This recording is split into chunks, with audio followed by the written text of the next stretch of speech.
What's up, survivors? Welcome back to the channel. Look, I know what you're thinking. Another zombie movie list? This genre has been done to death. No pun intended. But trust me, we found 12 unique and insane films that totally rewrite the rules. We're splitting them into 3 intense acts: the pure adrenaline rush, the rule breakers and hidden gems, and finally, the emotional heavy hitters, the ones that truly stick with you. You ready? Barricade the doors, let's get into it. All right, let's start with the pure fun. These aren't about deep themes. They're about chaos, gore, and having a blast while the world ends. First up, Overlord. This is a World War II action horror flick produced by J.J. Abrams, and it is just pure, insane energy. The story follows a group of American paratroopers dropped behind enemy lines on D-Day. Their mission is to take out a radio tower in a small French village. But when they get there, they realize the Nazis aren't just fighting a war. They're conducting horrifying experiments to create undead super soldiers. This is a full-on B-movie masterpiece with an A-list budget. It's Call of Duty meets Reanimator. It's loud, it's gory, and it's an absolutely wild ride from start to finish. Next up, we're swapping Nazis for Las Vegas, Army of the Dead. This is Zack Snyder's epic zombie heist blockbuster. The story follows a crew of mercenaries, led by Dave Bautista, who decide to go into the zombie-infested quarantine zone of Las Vegas. Their mission? To steal $200 million from a casino vault before the government nukes the entire city. But these aren't just slow, dumb zombies. They're alphas, fast, smart, and organized. This is Zack Snyder Unleashed. It's big, it's ridiculous, and it's a non-stop action spectacle. It's Ocean's 11 if half the cast were zombies. And to finish Act 1, let's lighten the mood. Scout's Guide to the Zombie Apocalypse. This is a high-octane horror comedy that is way funnier than it has any right to be. The story follows 3 high school sophomores, who are still in the Boy Scouts, who team up with a badass strip club waitress to save their town. A zombie apocalypse breaks out on the night of their big high school party, and they have to use their random scouting skills to survive. This movie is goofy, gory, and completely self-aware. If you ever wanted to see someone fight zombies using a weed whacker, this is your movie. It's Superbad meets Dawn of the Dead. Okay, we've had our blockbuster fun. Now we get weird. This is Act 2, Creativity and the Virus.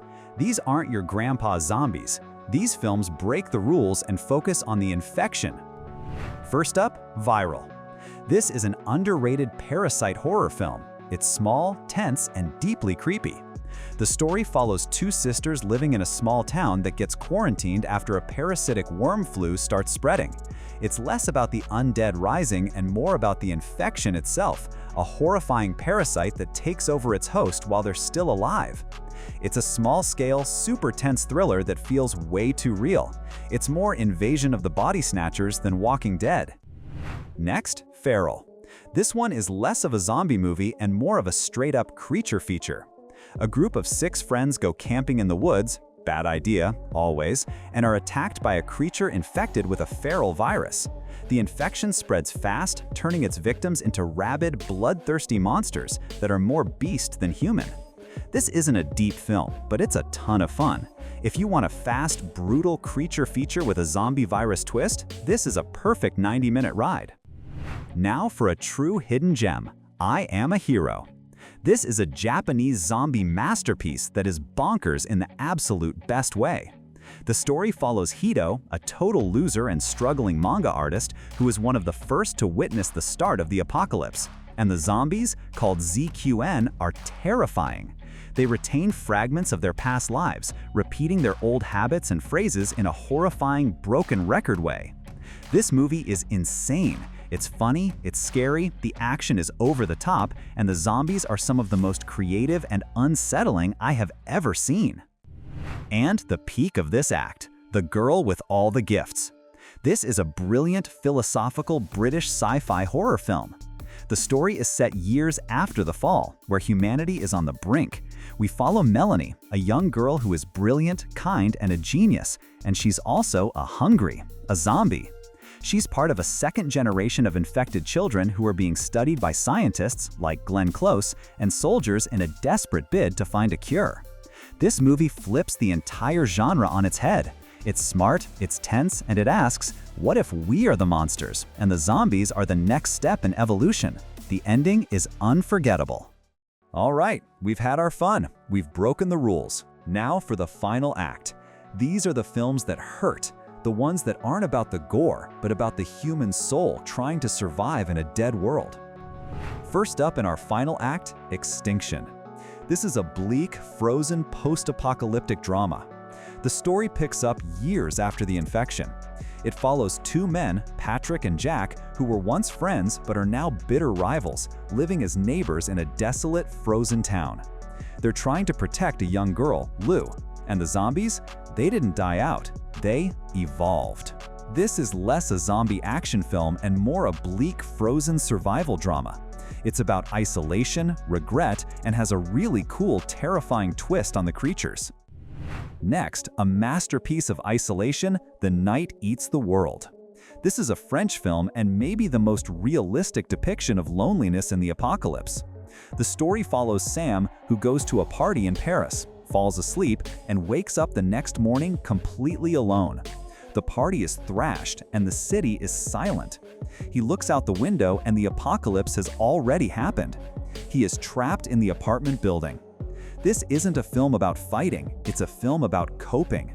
It's a terrifying, slow-burn study of what happens to your mind in total, deafening isolation, with only the undead for neighbors. Now, get the tissues ready for Cargo. This is an Australian drama, and it is an emotional gut punch. Martin Freeman stars as Andy, a father in rural Australia trying to protect his infant daughter, Rosie. After his wife turns, Andy gets infected. He has 48 hours. 48 hours to find a new, safe home for his baby daughter before he turns into a monster himself. This movie is heartbreaking. It's not scary, it's devastating. It's a 90-minute race against time powered by pure, desperate fatherly love. It will wreck you. Next up, a recent and very bleak surprise, Die Alone. This is a fresh, psychological thriller that just came out last year. The story follows Ethan, a man who has survived the apocalypse for years in a secure bunker, totally isolated. His world is shattered when he picks up a radio signal from his ex-girlfriend, who he thought was dead. He has to leave his sanctuary and travel across a changed world, confronting his past trauma. This is a new, bleak, and bitter take on survival. It's less about the zombies and more about the psychological trauma, and whether surviving is the same as living. And finally, a film that hit this past summer, Ziam. This is a Thai action horror film that dropped back in July, and if you missed it, you need to see it. The world is in a severe food crisis, and a powerful food corporation is conducting shady, multi-billion-dollar experiments to solve it. When their contaminated experimental fish cause a brutal outbreak at a Bangkok hospital, a former Muay Thai champion, Singh, has to fight through the chaos to save his nurse, Rin. This is such a fresh take. It blends classic martial arts action with modern pandemic horror.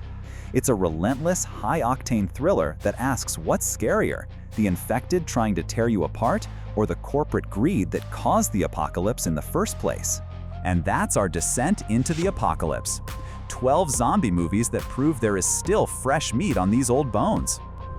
Now, you have to tell me, what is the one zombie movie, it doesn't have to be on this list, that you think is a 10 out of 10 masterpiece? Drop it in the comments below. And if you survived the journey, hit that like button, subscribe, and ring that bell so you don't miss the next one. See ya, survivors!